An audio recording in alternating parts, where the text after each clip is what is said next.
intuition, transformation, and the infinite wisdom of the universe.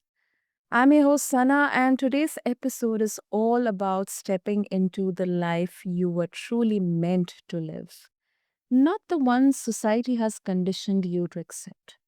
And to help me with this conversation is my guest, Catherine Crestani. She's an intuitive healer, spiritual coach, author, and also host of the Willow Healing Matters podcast.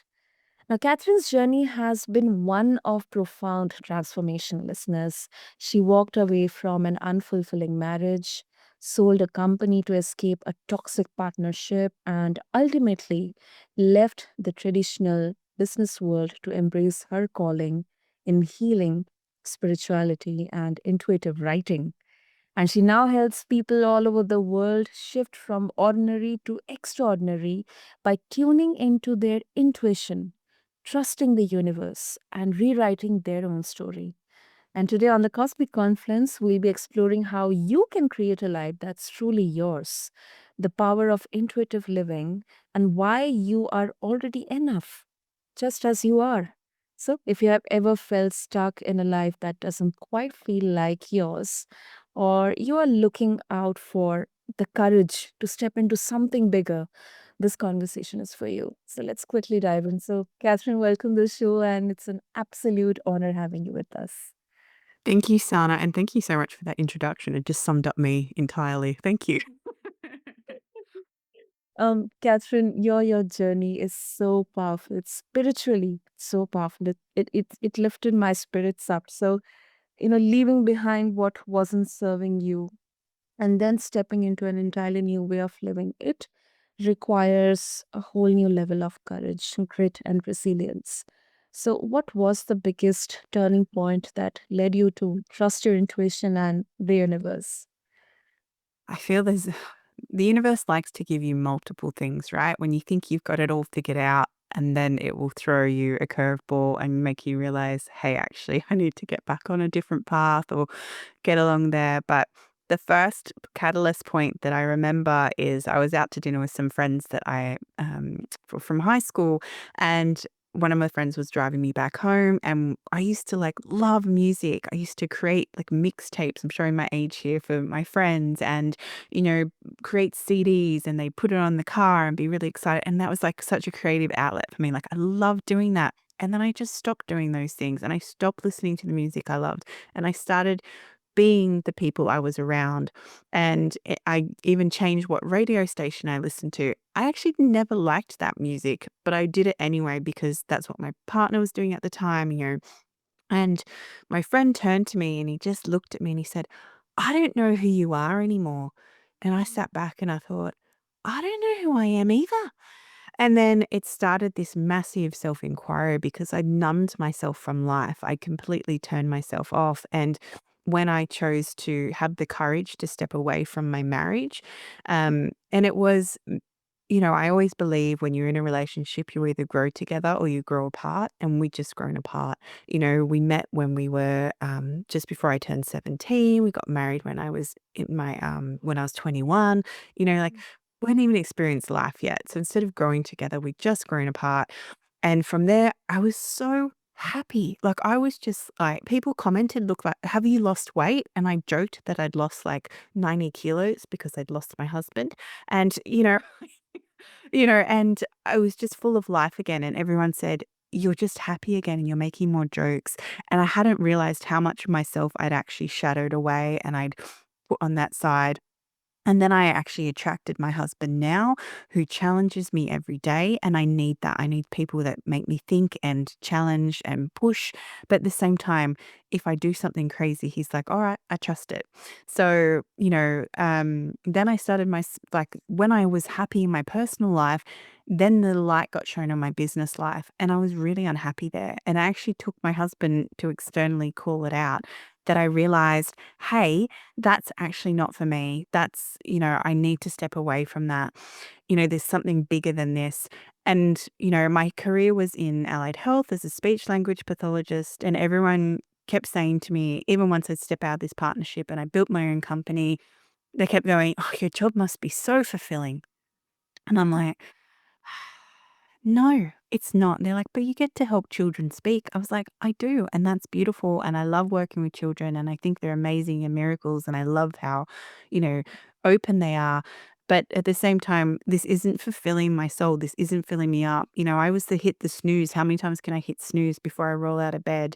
Especially I was so sleep deprived. And the bigger my company got, the more sleep deprived I became as well because the insomnia kicked in. It's always this feeling like I have to be doing something more, something more, something more. Even I'd go away on holiday and I'd have all my staff calling me. But I'd created this culture, this toxic culture of a reliance on me rather than empowering those around me to shine in their own light. And so this is I can talk about now, but when you're in it, it just feels horrible. Yeah. It just, yeah. You're like, I can't sleep. I have these 100 emails to reply to. I've got staff members not showing up. I need someone to cover them or to call their clients. It was just constant, like 24/7. And, in all that, I'd also started this spiritual journey and I met my spiritual mentor and I opened up my intuition and I always trusted that gut instinct, but I finally understood what that pull was and that knowing of this isn't fulfilling me. I'm here for a bigger purpose. I'm here to, create something bigger. And, um, as I unpacked that, then you go through, if anyone's been through it, they'll understand this initiation called the dark night of the soul. And it's not one night. I say there's round 1, 2, 3, 4, depending on how long it takes you to get the full aspect of the lesson that you need to shed to become into yourself. And for me, it was my staff leaving my business. So it's actually really hard in Australia to get good allied health practitioners. And I had all this staff leaving in droves of 3. And the first time I was like, trying to step back and reclaim some of my health and pull back some of the stress. So I'm trying to drop the caseload. And I had these 3 people resign really quickly for various reasons. And I just was on a ball on the floor, like, because I'd reached that breaking point, right? I'd reached that breaking point where, you're rocking and you're crying and you just can't do it anymore. And my husband and my son were like, come on, you can do this, like, get off the floor. And my spiritual guides are like, it's okay, you can do this, like, get off the floor. You just have to get up and keep going. And I'm like, I don't want to, you know, because I was done. I was mentally done. I was physically done. And then about a couple months later, another 3 staff left. And was always in threes. And, they say bad things come in threes. Well, this was definitely happening like this. And then I was like, oh, I was still upset and I was angry. And I actually took my anger out on one of the staff leaving and I owned that. So I actually had a meeting with her and I said, I apologize. I said, I was really angry and it wasn't at you. It was just at the situation. And the level of respect we have for each other still, even though she left, was really high because when you become accountable for your own stuff, that is part of your growth as well, right?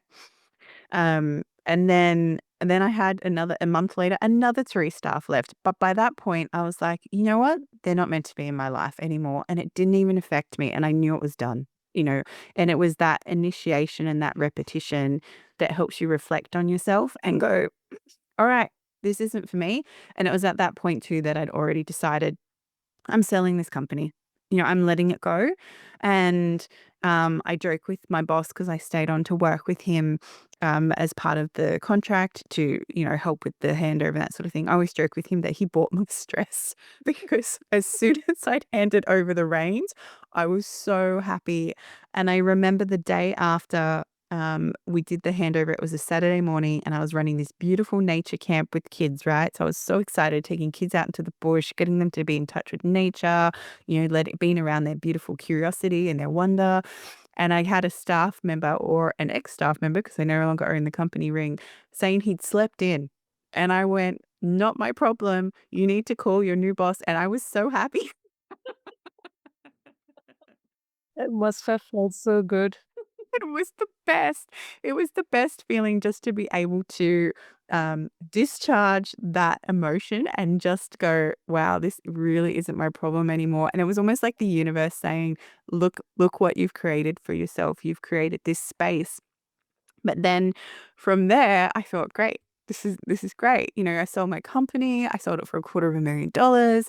I'm like, great. We're going to be financially set for a while. I can have a few weeks off. It'll be really, really lovely. Anyway, subconsciously, I didn't believe I was worthy of that money. And somehow, and I still don't know to this day, it just all disappeared. Like we paid off a chunk of debt and did all these things, but we still don't know where it all went. And then we went back from living to week to week. And I thought, oh my goodness, I thought we were done with this. And then I was working on commission, and all of a sudden, all the clients kind of dropped down as well. So we weren't getting as much income. And I was like, oh my gosh, something has to change. So I started unpacking my money story, started unpacking my worth, realizing how much I doubted myself. And it was only when I jumped on a free masterclass with my coach, and he made this offer at the end of the I got up in the middle of the night for this too, mind you. It was like 11 p.m. So I normally go to bed 8:30 unless I choose to stay awake. We were talking about this before the show. But Yeah. and I got on this call and I just felt, I'm like, I have to sit in this call. It's free. Like I was really good at doing all this free stuff to level myself up, right? And working on this money story. And I was sitting there, and at the end, he made this offer, and it was this amazing offer because he was launching a brand new program. And because he was creating this brand new program, he was offering it this special price. And it was almost exactly what we had left in our bank account. And I went, Oh, oh my goodness, I need to sign up for this. This is the universe giving me an out, and I need to invest in myself. And so I signed up, and then I went through that, "Oh my gosh, is my husband gonna be mad at me? Like, I kinda spent our last bit of money in the account, like, I know I'm getting paid tomorrow." I just went through all that doubt and that questioning, and then he kind of woke up because I was really excited, and he said, "What did you do?" And I said, "Oh," I told him, and he goes, "I hope you bloody signed up." I said, I did." So, it was like we create all these stories in our head, but in the end, you just have to have that courage to move through that and just do it anyway. And because I chose to invest in myself, Sana, all of a sudden the universe started moving for me. And, I started believing in myself and I could do this. And I went from having zero coaching clients to having, 10 beautiful women I get to work with. And then I went from, we looked at our life and we went, you had this typical a house and land, two cars. We don't have the 2.5 children, but, we have a cat, we have some chickens because we're different. And anyway, and we sat down and my coach was offering a year-long coaching program, and I was like, "I know I need to do this. I know in my heart I need to do this and trust this." And yeah. my husband said, "We don't need 2 cars. We can get by with 1 car." So we went to look at trading in, and then we went through this process, and we ended up just selling it, and all of a sudden, we had this abundance again, and we could breathe. We could just by making that single choice, we created this, abundance of income, and suddenly we could invest, in ourselves, and we could invest in different things to help our money grow, and we could, truly feel free again and not limiting and going back to that week to week living. So it was with that choice that we started to restructure our lives. And then I had this intuitive pull when I came home a few months ago and I said, we just need to sell everything and travel. Like this is this house and where we're living. It's beautiful and it's amazing. Like I live in the middle of the Australian bush. Um, and it's beautiful, but at the same time, it's an anchor. It's stopping us from being free to do what we want. Like we don't have that extra money to travel. We've always got the mortgage to worry about. So Mm. we currently got our house for sale and we're going to see what happens because we're just following that pull and following that intuition and creating the life that we want and not what society has told us it should look like. Wow. Wow.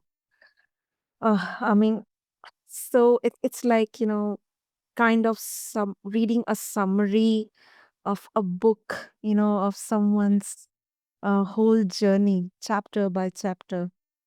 And I think so many thoughts were running in my mind when you were uh, telling all this. I think first of all, um, I think in a relationship or in any kind of relationship, whether it's our family or a marriage or friends, I think we are like plants. When we compare ourselves to plants, when we get water and all the nutrition and everything, we grow.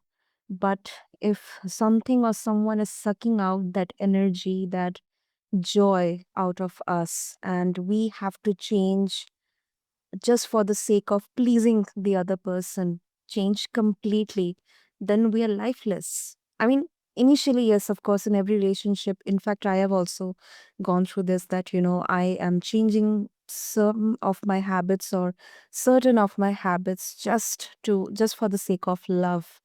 But when it becomes like a norm and we do not even know anymore who we are, I think that's when we become almost like a lifeless plant.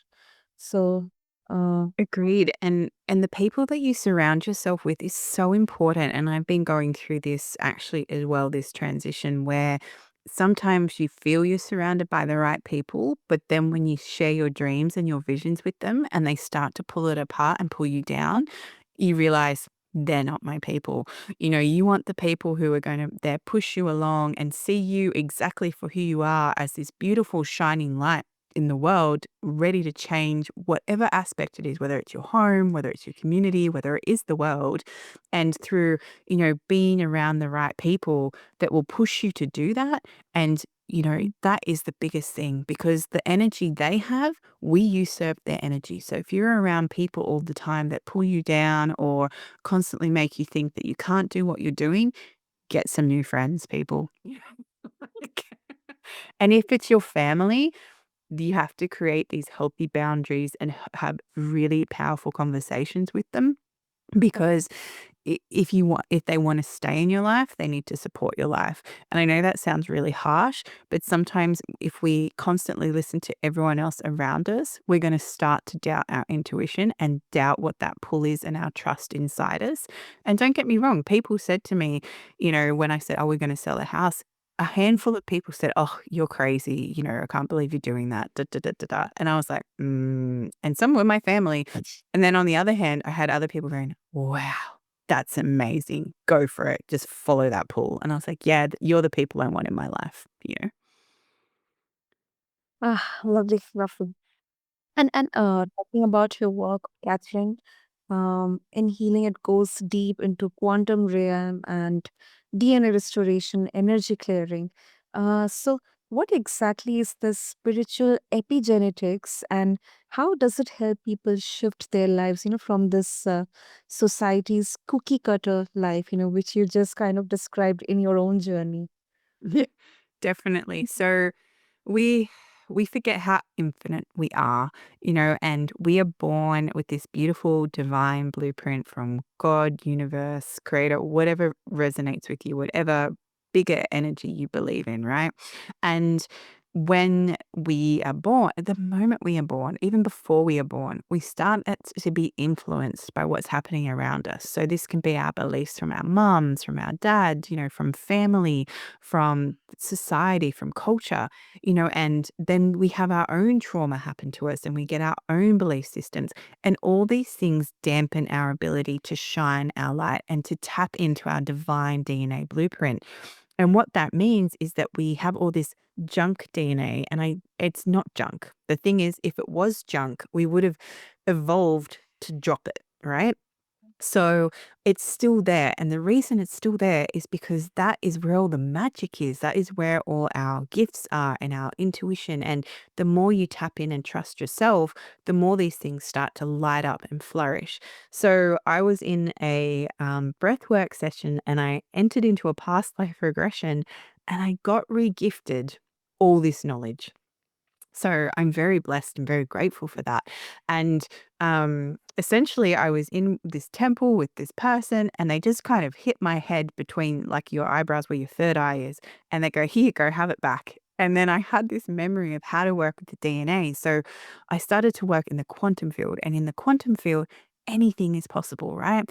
So you can pull up the DNA, and I almost feel if anyone's seen Minority Report with Tom Cruise, and he starts to move things in the air with his gloves on and things. That's what I feel like. I feel like I'm playing in a playground. And it feels really weird because I'm like got the person's DNA in front of me. But when I've got it up, I can see like these cords, and cords are these traumas or beliefs or things that stop us from glowing and shining our light in the world and stop us from activating our full expression. And then I can empower people and work with them to support them to unhook that. I don't always do it for them. Sometimes I can because it's like they've already addressed that. It's just old energy. But most of the time, I work with them to empower them to do it themselves because we all have the power within us to heal ourselves and we all have the power to make a change in our life. And to understand epigenetics, there's so much research coming out about this now because the DNA is all energy, right? So every connection between there's things called telomeres, it all carries an energy. So energy can be, transferred or it can never be destroyed, but it can be changed and transferred. So when I work with it, that's what happens. We're replacing that energy with something of the highest and greatest good, and we're getting rid of the things that aren't meant to be there anymore. And when I pull up this DNA as well for the epigenetics, it's like there's been studies, right, where they'll have twins. So identical twins. Identical twins have the exact same DNA pattern, right? Exact same thing from mum and dad. And when these twins have gotten split and put in two different environments to grow up, their DNA expression is different.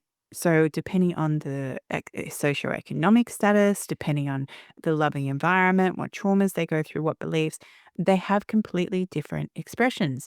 And what science has found is that it's actually the external factors and what we go through and the energy that we carry that actually activates and deactivates genes. That's why people can be in the same family and have the same genes. So it might be, for example, cancer. Why does one person in that family get cancer and the other one doesn't when they have the same genetic markers for it? And it depends what you're exposed to and what emotions and trauma you go through as to how that expresses. And I often find so many people and clients that I've worked with, and they'll go, it's so unfair. Like I eat really well and I look after my body and I've got, X, Y, and Z going on, and my sibling who eats horribly, doesn't look after their body, doesn't care about anything, they're fine. And because you care, that's often not a bad thing, but it can often be the trigger because we have all these emotions and we take all these things on. And instead of expressing them healthily, we suppress them and push them down and push them down. And then it starts to impact our DNA and how that's expressing. So, those healthy cells can't keep working because they don't have the energy and that input to do so. And then we start attracting all that negativity because we get stuck in that victim mindset. So, that's kind of how epigenetics works. So spiritually, it's just basically I'm playing with it in the quantum realm and having a lot of fun doing it because if it's not fun and joyful, you're not going to have any changes because a lot of the stuff we get in life is just depressing. But we need the challenges because if we don't have the challenges, then we don't grow. If life was super easy and you could fly by the seat of your pants, you're not going to grow from that. You're not going to shift from that. So it's being really conscious that these challenges are here to do something for you rather than to you. Mm, that's powerful. Oh, that's really a new thing which I got to know and got to learn, and I think our listeners as well. So, Catherine, I know I think we could talk on this for hours and hours, but um, if our listeners would wish to connect with you and explore more about how to use their intuition in navigate through the toughest moments of their lives, making those important decisions, and also try to understand the science of the cosmic and the universe, listen to the universe, how we can do that. First of all, ask. Ask for help, okay? I know it sounds really silly, but when you are asked and open, the universe will start leaving you signs and then be open to start looking for them and really start to tap into your heart space. So I often teach this little like muscle testing technique to give you that feedback, or people might use a pendulum or things like that. But you can start by simple things by asking yourself, hey, what do I want to wear today? And you use this like little muscle testing technique, and I'll share a link with you too, Sana, so people can go have a look at this because I've got this for free on my website. And It's like, "Hey, do I wear the purple shirt or the pink shirt?" And then you just test yes, no.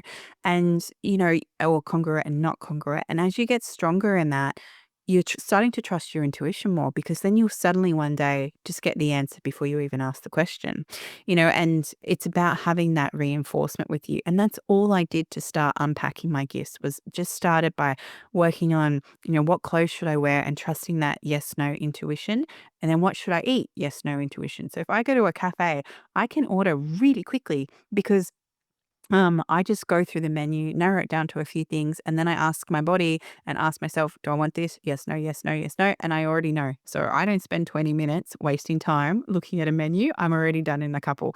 So, it's really powerful when you can trust that. But if you have this pull and it's almost like an excited pull. So if you feel like you're not quite, it's almost scary, but exciting at the same time, you are on the right path. Don't let that fear usurp you. Fear just comes from what you don't know. So it's having that courage to move through that and just saying yes. Like you just have this big pull to say yes and you don't know how yet. That's okay. The universe will help you figure that out later. You just say yes and you do it anyway. So, for example, last night I wanted to go to my coach's masterclass and it was finishing at 1 a.m. And I was meant to get up at 4 a.m. so I could get ready to record a podcast at 5 a.m. And I was like, "I can't, I cannot, I don't know how I'm gonna do this." And I thought, but I've just said yes. So I was like, "It'll work out." And then I was waiting to start this masterclass at 11 o'clock at night, and all of a sudden, my 5 a.m. canceled and had to reschedule, and I went, "Thank you." So I just knew I had to be on this masterclass and say yes to it, but I just didn't know how the rest would fall into place. So I got an extra hour's sleep, which I bank, and it was definitely worth it. So yeah. So, the universe leaves us little signs, and it's really learning to trust that inner voice, not the negative one, but rather the one that's challenging you and helping you grow and pushing through that fear and getting to know and love your triggers and know and love the things about you that you hate. Because when you can love yourself wholly, then when those triggers come up, because they never go away, they're always there. The wounds are always there. But when they come up, you can recognize them and you know how to move through them. Or if you need support in that moment, you can know who to reach out. And that's why it's important to have good community around you too. Of course, of course. Beautiful. Catherine, thank you. Thank you so much for this lovely and deeply inspiring conversation. And I think you have really, really reminded us that our intuition and the universe definitely they're always guiding us towards something greater. So thank you. You're very welcome. And to all of our listeners, if you have been waiting for a sign to step into the life you truly desire, maybe this is it. This is the sign. So remember, you are enough, you're worthy, and the path ahead is yours to create. So until next time, trust yourself, trust the universe, and stay in cosmic flow. Thank you.